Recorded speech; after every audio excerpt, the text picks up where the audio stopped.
Thank you, Javier. Well, first of all, thank you for being here. I'm very glad to see so many people interested in this topic. And it is a pleasure to be here. It's a pleasure to also see Javier.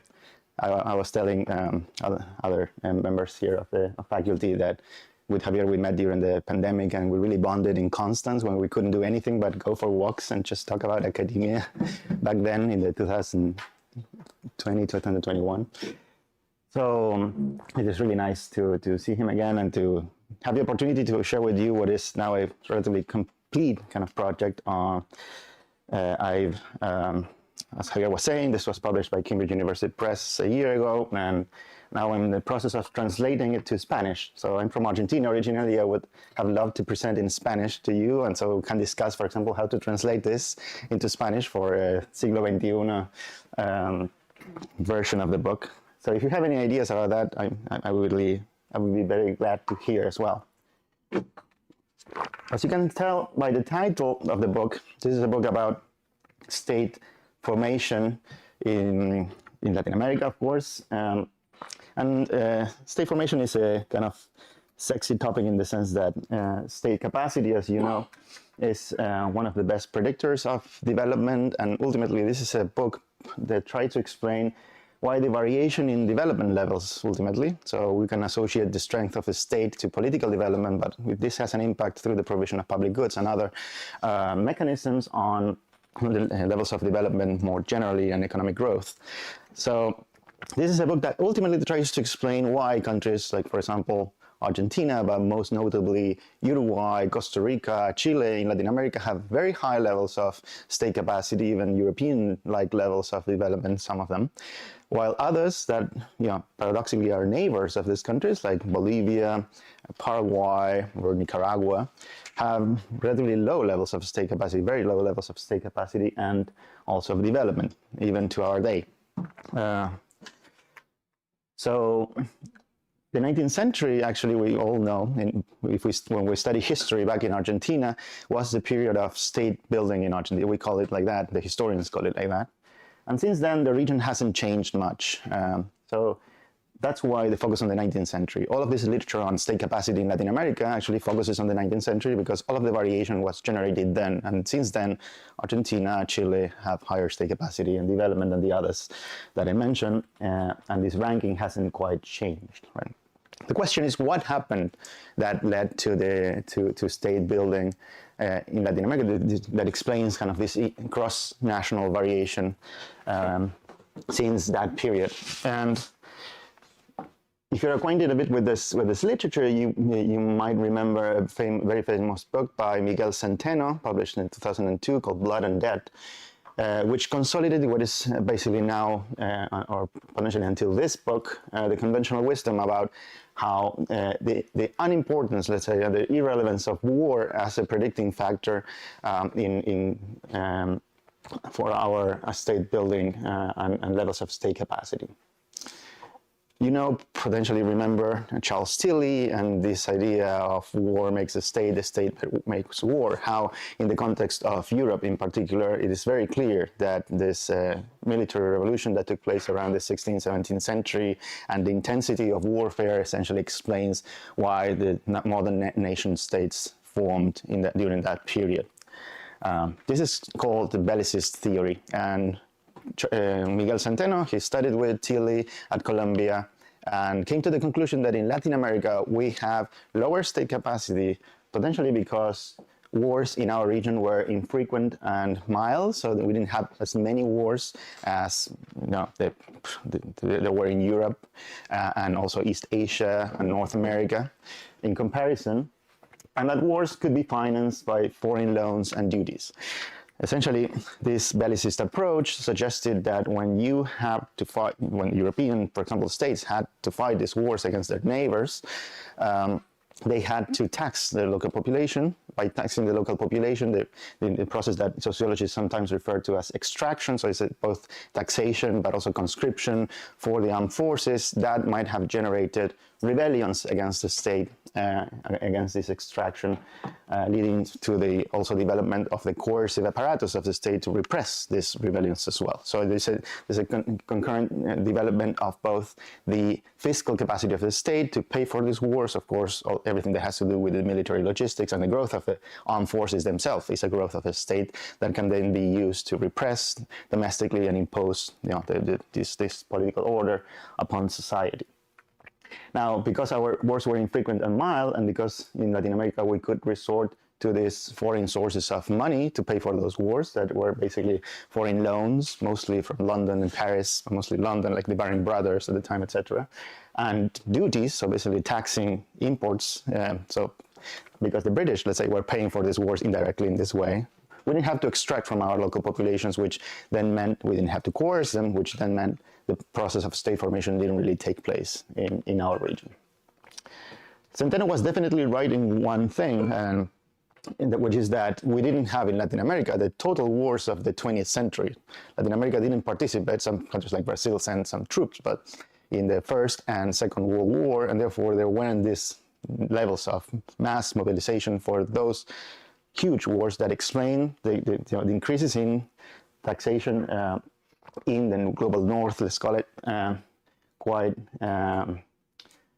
clearly. I mean, the work of David Savage and others have shown how, for example, in terms of the income taxes, which is the type of taxes we don't have and we haven't developed as much in Latin America, in Europe and the United States, they basically jump very clearly at the moment of the world wars, and then by virtue of some sort of ratchet effect, they stay at those levels until the next war, when they jump again, let's say from in World War II for around 20% to 45% of total taxation. So this kind of impact of these global wars of the 20th century, the total wars, as Centeno calls them, we didn't have. And yet, we do know that our states formed in the 19th century, and we do know that in the 19th century in Latin America, for those of you that remember a bit of the history of the region at the time, all of our wars concentrate back then. Of course, we had the wars of independence, but then we had a lot of big wars in Latin America. We'll show you now a table, for example, here that compares the level of warfare, let's say.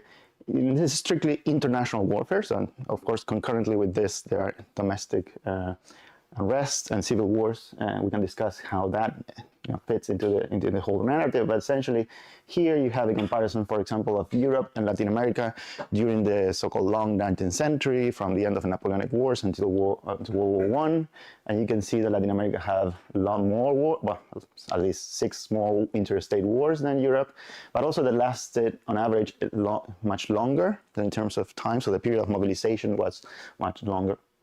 And although the total number of battle deaths that these wars produce and the total fatalities associated with those wars indirectly look more or less the same in the two regions, if you control for the total population of these regions, you can see that they had a much larger impact in the populations. So some of these cases covered in this book are rather spectacular in terms of the mobilization. For example, just to give you 1 or 2 examples, there were wars concerning Uruguay and Costa Rica, the filibuster war that the Costa Ricans fought against a guy called William Walker, an American that took over Nicaragua and wanted to unify Central America to bring slavery back and join later would be the Confederate States. Well, for that war, the Costa Ricans mobilized 10% of the population. They had 1,000 inhabitants, and they had an army of 10,000 people. The Uruguayans did something similar during the so-called Long Siege of Montevideo in the years 1840s, where Argentinian troops basically besieged Montevideo for 10 years. This is 3 times the levels of mobilization of, for example, the Grand Armée of Napoleon when he marched into Russia, right? Which was the largest ever European army ever assembled. So these are rather spectacular in this kind of per capita terms, or controlling for the population. Now the question is, okay, if we had this amount of war, this amount of mobilization, why have people missed the importance of warfare in state formation in the 19th century? That is kind of a big puzzle, I would say. But one that is relatively easy to explain if you think about how, and you read kind of the footnotes of how people in this literature have been interpreting this Bellicist approach. So there is a way of understanding Bellicist theory, the idea that war makes a state, that puts the emphasis on the elimination of the loser or the losing state in these wars. Essentially, the idea here is, to put use a European analogy, is that the Prussians, basically, or the Castiles, they started to eat up the smaller and weaker states around them until they consolidated this nation state. If you think that the logic of Bellicist theory is that you need to kill the weak state for the strong states to basically survive, and therefore increasing the overall state capacity in the system, well, that process definitely didn't take place in Latin America, where, if anything, our states fragmented into further states. So we had once a Great Colombia, or even a Mexican empire, from which then you had a federation of Central American states that even fragmented into several Central American countries.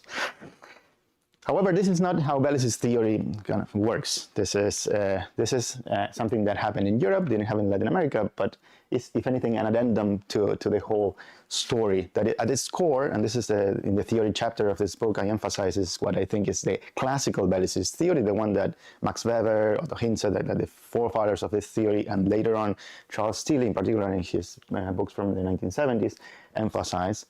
Basically concerns two things. One that is far more clear in the literature, one that is a bit more hidden, but I think very important. First is this here you can imagine, for example, in the y-axis, the levels of state capacity in the states that then will go into war, and here time, going from peacetime, where you don't generate state capacity, so state capacity is rather stable there, and then the moment of mobilization, where you start generating all of these bureaucracies and institutions. The size of the armed forces grow, of course you need to tax, the size of your bureaucracy will grow, you have to repress and revolts against taxation and conscription, therefore the policing, and the size of the repressive capacity of the state will grow, etc. That is the logic of Bellicist theory at its core, is the idea that war generates state capacity as you mobilize for it. However, reading this literature, you can note very clearly there was another insight that is not as emphasized, potentially because in Europe, the losing state usually died, and there was not much of an emphasis on what happens after the outcome of the war is revealed. But many of these authors hint at a process that takes place after you know who won and lost this war. And this is quite intuitively, and basically it's the idea that if you win the war, potentially the size of your armed forces will remain, and the armed forces as a political actor even, will remain relatively high in the post-war period. Sometimes because you have to occupy this new territory, sometimes because they're very legitimated by the victory, and these guys that were the generals during the war become the presidents in the post-war period, things like that. But also, potentially, the coalition in place during the war, the same actors that were developing the state-building coalition will remain in power in the post-war period. And perhaps even the levels of taxation and other things will be legitimated by the victory. However, if you lose the war, obviously, the armed forces in general will tend to be reduced, sometimes by virtue of even the peace treaty itself. But obviously the war coalition, the ones that were fighting this war and supporting this war, in general they will be ousted by what I call in this book the peripheral elites, or we could think of them as the anti-state elites, the ones that were opposing the mobilization effort during this period. And therefore, in the losers, you would have a decline of state capacity in the post-war period if you lose the war. This is rather intuitive and a piece of the puzzle that, if you fit into Latin America, kind of explains a lot of what we were saying at the beginning of the talk. Chile, if you know something about the Chilean history, is a systematic winner of two great episodes of mobilization, which were the War of the Confederation against the Peru-Bolivian Confederation in the 1840s, and the War of the Pacific. Argentina, Brazil, and Uruguay win the largest war in the history of Latin America, which was the Paraguayan War, that produced around 500,000, 400,000 deaths associated to it. etc., etc. There are minor wars. I just told you the story about Costa Rica and their victory against this guy, William Walker, etc. So it could be that our state capacity and state building can be traced to this process. So what I do in this book is I test empirically some of this narrative that I just presented to you. One chapter, for example, looks specifically at the untested assumptions of the literature that precedes these books, that basically tells you that wars in Latin America could be financed by foreign loans, that could be financed by custom duties, that there wasn't domestic taxation of the domestic population during those wars, and therefore, because there wasn't domestic taxation, there was no need to repress rebellions from the local elites or local population. This is what Centeno called the extraction-coercion cycle. So, because you have to extract and coerce, then you form state in this manner. But he said, and many after him, this didn't happen systematically in Latin America. Well, these assumptions haven't been, until this book, tested systematically, and we have some reasons to believe that perhaps collecting taxes, or basically through the customs, so import and export taxes, and accessing the international financial markets in periods of wars in Latin America wasn't easy for long periods. So what you have here in this table is a brief illustration of that idea. Here you have all of these wars that I mentioned before, the duration, etc. But here in these two last columns, you will see you have the proportion of the countries that at the moment of the conflict, at some point during the conflict, were in a situation of a default of their foreign sovereign debt.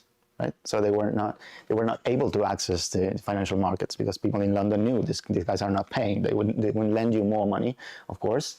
Well, you can see that the proportion is rather high throughout, through many of these conflicts.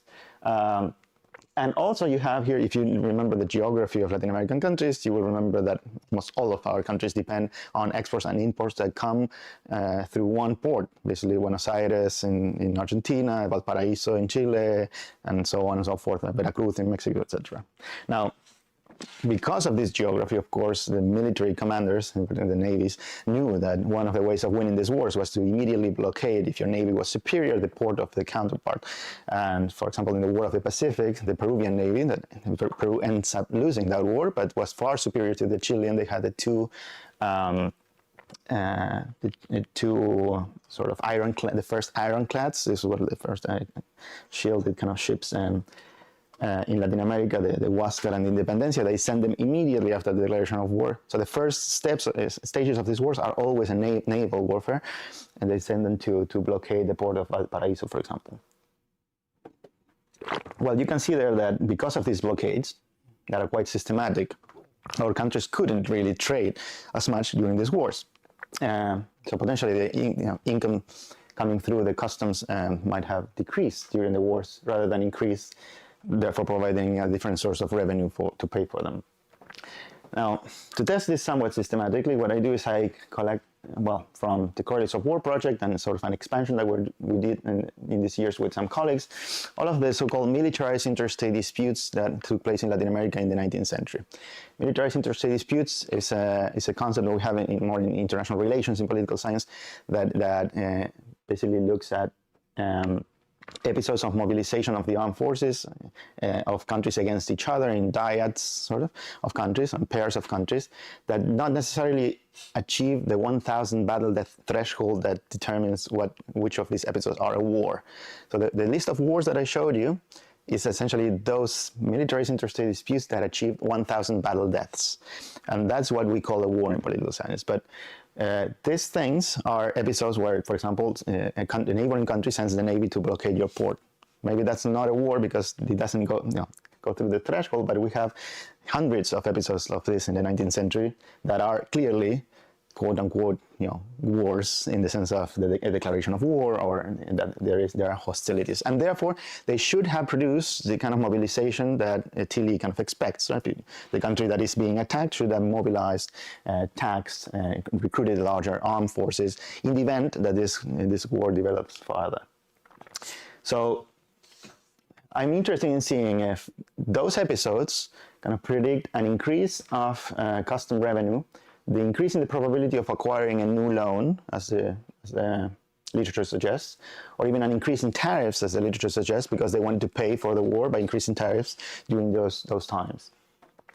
Or if actually the cost was imposed upon the local population. And here, for this kind of modeling, it's a bit trickier because we don't have systematic data about all of the taxes that were collected across Latin America, and this is a panel from 1830 until 1914 for the whole region. So to compare taxation, we don't have very good data, unfortunately. But what we can look at is at the exchange rate with the US dollar as a proxy for to what extent these countries exited the gold pattern and printed money, basically, and paper money that they used to pay the armed forces, which then would have resulted in domestic inflation, which was a form of indirectly taxing the local population to pay for the war. That's what the costs were. Now, I just, as a footnote, I should say there are lots of evidence that there was a lot of taxation and new taxes, for example, that were sanctioned during this context, and in particular big wars. So there's a lot of evidence, more idiosyncratic features at the end of the book, that each of these wars were paid by taxation and taxing a lot, and even taxing elites and property and things of that nature at the time. However, in these models, I will show you the impact of these wars, quote-unquote wars and militarized interstate disputes on this indicator, and then see if they actually cause domestic conflict. So this is a political side, because if they cause a civil war because people don't like being conscripted and taxed for this war, then that means the state had to repress those wars and had to develop the coercive apparatus of the state. So what you see here essentially is each of these rows is a different way of modeling things with a different outcome. So this is a different way of modeling the outcome, which is, the treatment, which is the militarized interstate dispute from different data sets, different sources, etc. And here each column is one of the economic outcomes that I mentioned before. Here you can see the impact of these quote-unquote wars on duty collection, for example. You can see that contrary to what the literature expects, there is an increase in duty collection, and in many cases there is a significant here you can see a bit of the standard errors. It's a bit small, but in many of these models, there is even a decrease, as we would expect by the kind of blockade interpretation that I presented before. There is a systematic decrease also of the tariff levels of around 20%. So our states were actually reducing tariffs, and you can think, this makes sense because they would have needed material to fight for this war, both war material, but also other resources for the logistics of this conflict. And there is basically no effect on the probability of acquiring a new loan. There is one negative effect even in this as well in this one model, but in general, basically our countries didn't, had systematically a tendency to acquire more loans in this particular context. What they did systematically was they devalued their currency also on average across these models around 20%, which means they were generating inflation of around 20% for in the medium long term for the domestic population. And that, of course, the inflation in addition to the conscription of the local population led to a lot of rebellions, both at the elite level. This is the first column, for example, how the probability of a coup d'etat increases during this context. And the last one is the probability of a civil war. So this is an increase of 2 to 3 odds ratios, depending on the models, of the probability of these kind of episodes. Which means if there was war, there was also domestic unrest, there was coercion because there was extraction. And that logic, which kind of shows that actually this part of a curve probably was happening. I mean, of course, there is clear evidence that the size of the armed forces is, we don't need to show, increased in this context. They obviously increased the size of the armed forces. But in subsequent papers I'm working on, we find a very, very important effect, for example, in levels of nationalism, which during this period, basically, of mobilization, which we can measure through discourse analysis of text, presidential speeches and others, how nationalistic kind of. So it also had an impact on that aspect, more the legitimacy of the state, or the identitarian aspect of state formation or nation building, if you want. Now, if mobilization caused or kind of happened and therefore caused this extraction coercion cycle, then the other question is whether the second part of the story is right. If the winners and the losers are actually systematically different after the end of the war, in terms of their relative state capacity. And for that, what I do, and this is the AJPS article that Javier was mentioning before, is I look at what are the levels of state capacity after this quote-unquote natural experiment that happened in Latin America in the late 19th century, which is that almost every country in Latin America, with the exception of Venezuela, ended up in an international war of relatively high magnitude. Here there is some variation. For example, Colombia and Ecuador is a relatively short war that looks more like a civil war. The others are, in particular, the Franco-Mexican, Paraguayan War of the Pacific, clearly really big international wars, really clearly international. In any case, there is, and also with very high battle deaths, etc. In any case, all of these countries were affected by those episodes, and the region was separated somewhat in a group of winners and a, let's say, treated group of losers.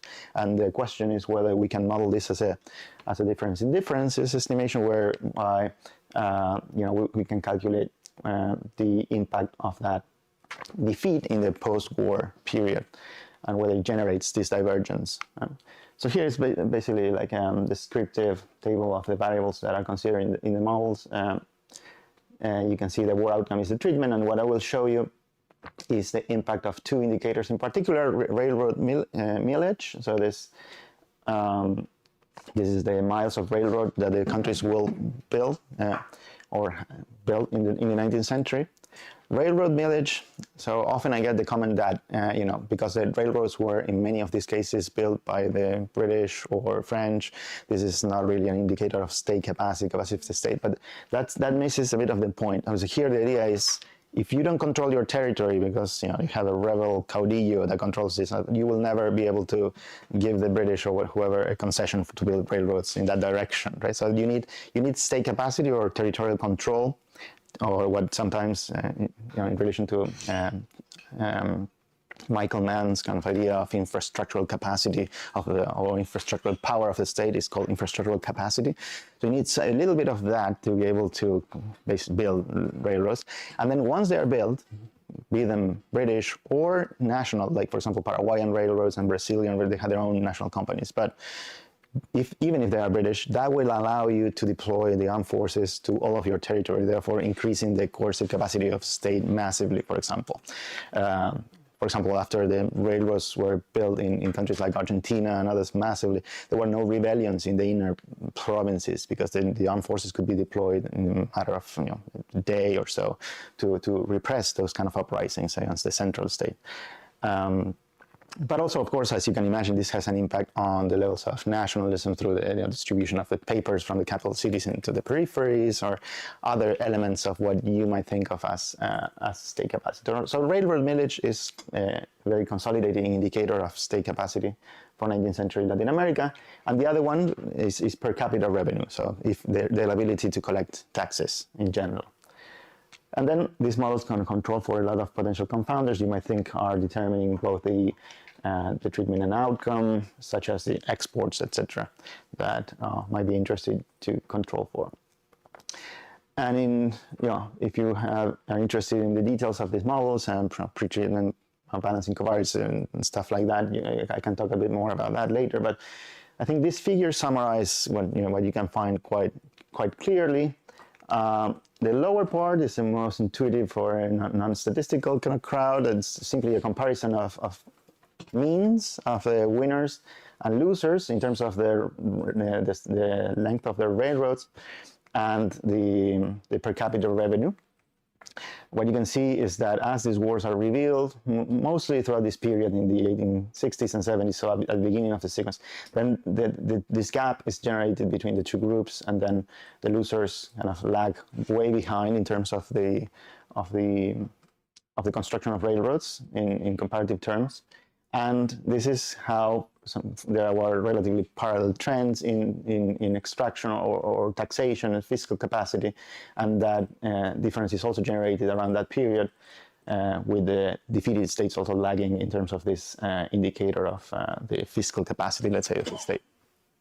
But in the upper part of the slide, you can see the lags and leads of this effect in the context of this difference in differences model with all of these covariates included.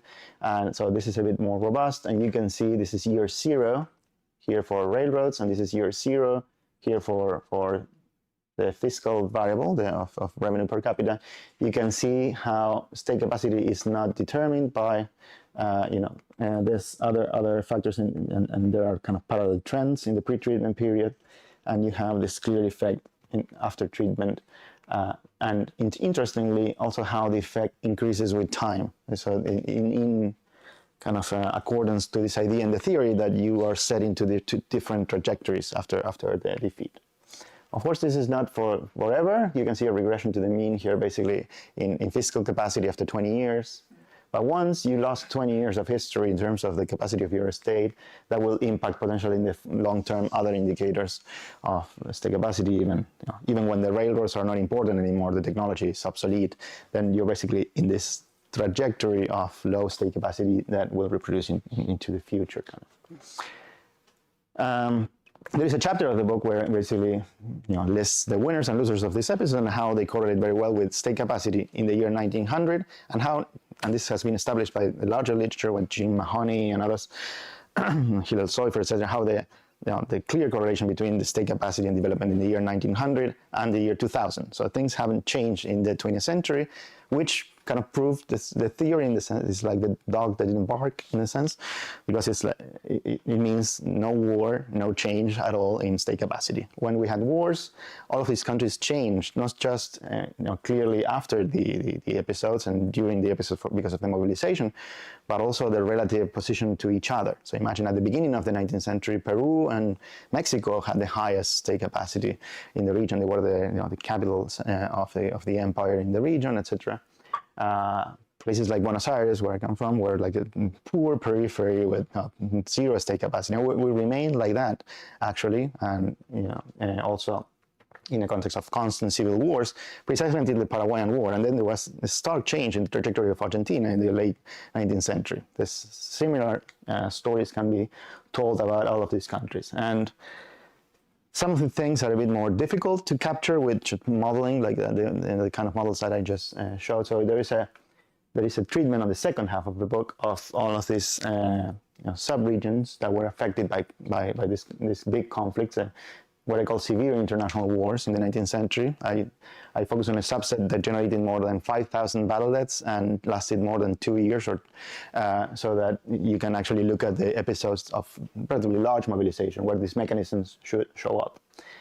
And if you are more coming from history or other disciplines, I might be able to tell you a bit more of the story and the archival work that I did to back up this kind of historiographical account, but simply reading the secondary kind of sort of what historians have done shows this very clearly for these cases.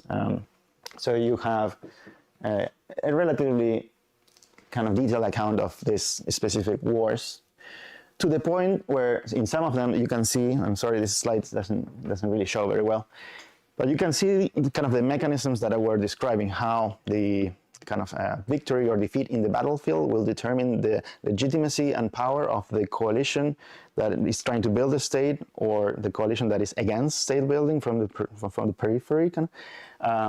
In each of these countries, even if you zoom into the period of the war itself. So here, what I tried to show you, sorry it's very small, is a timeline of the Paraguayan War, which lasted 6 years from 1864 to 1870, and how different events in the battlefield, like victories or defeats, affected the power of the domestic coalitions that were for or against state building in these countries. For example, in Brazil, these were the Conservative Party that was in coordination with the all of the nobility of Brazil at the time was an empire, and the emperor himself in pursuing this conflict. And then there were the liberals in the south, led by a guy called Zacarias, that was against the conflict. Well, depending on whether Brazil and Argentina and Uruguay, this triple alliance, were winning in the battlefield or not, there were changes in the cabinet in Brazil of the empire that were almost concurrent. It was like a week after the defeat that there was a change in cabinet because we were losing, and then there's a victory, then the conservatives coming again. In Argentina, for example, this is very clear if you have some acquaintance with the Argentinian history, after the Battle of Curupaytí, where famously the son of one president at the time, Domingo Faustino Sarmiento, which is one of the kind of leaders of the national, basically state building kind of project associated with the period immediately after actually the end of the war, died. That was a disastrous kind of part of the campaign for Argentina. And essentially, well, first, the president at the time, Mitre, just went to negotiate peace with the Paraguayan president, which would have ended the war in the Paraguayan victory. He was kind of stopped by the Brazilians intervening. But there was also the last big rebellion in Argentina history, which was a rebellion of Francisco Varela in the Cuyo region, so in the west of Argentina, that took place. That basically it was started a week after the defeat in the Battle of Curupaití. And this makes sense because you can imagine these people that didn't like the inflation, didn't like being conscripted for this war. They were waiting for some signal that, you know, the elites in power that have mobilized these national armed forces. They had also abolished the provincial militias and all of these things, and they had conscripted like 20,000 people that were in the Ejército del Paraguay. Once they lost, well, that signaled to them that the rebellion could win, right? And therefore they rebelled in those circumstances. So you can see the kind of the back and forth between these pro-state and anti-state coalitions also taking place in this level of detail. And obviously what happened in Argentina, which is also what happened in Mexico after the victory of Benito Juárez and the Liberal Party against the French, what happens in Chile with Balmaceda, etc. I can tell you a bit more about the specifics, histories or stories, is that the party that came out of this war, the Partido Autonomista Nacional is in Argentina, which was the party that Sarmiento kind of puts together at the end of this war, is going to end with these fights between unitarios and federales that led to 40 years of civil war in Argentina before this event, and it will govern the country until the 1916, basically, continuously in this period of state formation and highest economic growth that Argentina has ever seen, right? So, yeah, this kind of works if you look at it case by case, if you look at it by looking very closely into the dynamics within the wars, and it also kind of works if you look at counterfactuals from a more statistical standpoint, right? So the historians are very clear, even the military historians that do work with these conflicts in substantiating the counterfactual. How would Paraguay look if they hadn't lost this war, right? The military historians are very good at that in representing as well the entire context and making like a very well backed up kind of counterfactual by their understanding of the dynamics in that period. From a statistical standpoint, what, for example, we can do is to look at how would Paraguay behaved in terms of state capacity against this is railroads and this is revenue per capita if they hadn't lost the war. And this, for example, we can do with the so-called synthetic control method. This is like a line, for example, this line represents the actual railroads of Paraguay. This vertical line represents the end of the conflict in the year 1870. And this is the per capita revenue of Paraguay, as you would imagine, was increasing during the war and then decreases after the war, so the levels of fiscal capacity.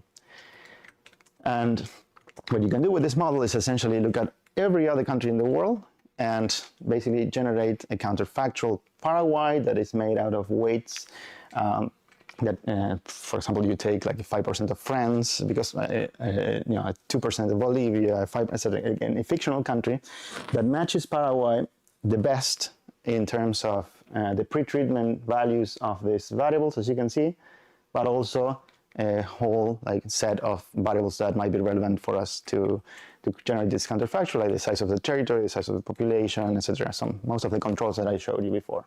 And if you generate that fictional Paraguay and you let it vary after the impact of the war outcome, you can see this is the extension of the railroads that a country just like Paraguay would have built in that time, and this is how it would tax. So all of this area here is the lost infrastructural capacity and the lost fiscal capacity of Paraguay in those 30 years after the war. So that's more or less what the book does here. There's of course a lot of history involved, etc. But I think I would like to leave it there. Perhaps I went over time a little bit. Hear your reactions, questions, and thank you for the attention.